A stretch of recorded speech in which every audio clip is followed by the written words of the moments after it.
3, 2, 1. Booster ignition. And liftoff. The crew of Artemis 2 now bound for the moon. Humanity's next great voyage begins. Oh my God! Behind me, on Launchpad 39B, just over 50 years ago, the Apollo 11 mission launched, putting people onto the moon for the first time ever. Just over a week ago, the Artemis 2 mission launched, putting people back into orbit with the moon, and is pushing the legacy of that Apollo 11 mission for a new era of space exploration. Compared to the one years ago where they first went up to the moon, this was very exciting. I think a lot of people were really into it. It was just something to experience in my lifetime. Being able to witness a launch like this in person is a once-in-a-lifetime opportunity, something people never forget, and something they can say they were a part of during a key moment in history. This might you can watch and read as much as you want with regards to the history. Everything. You can read as much about this current space launch of Artemis 2, but until you're actually here, you see it with your own eyes.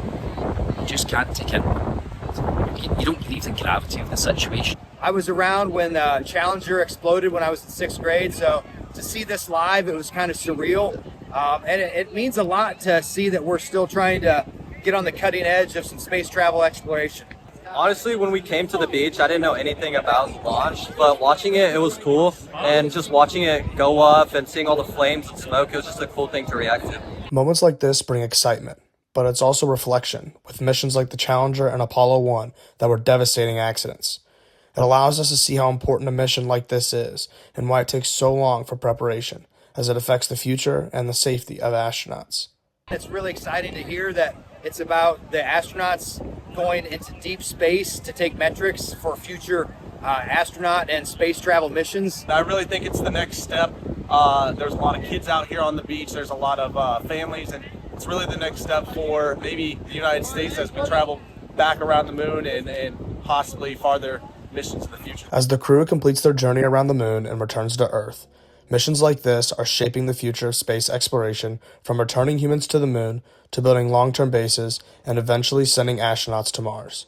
With NASA and private companies like SpaceX working toward that goal, this mission is just the beginning. This is Landon Shearer for Lincoln Live.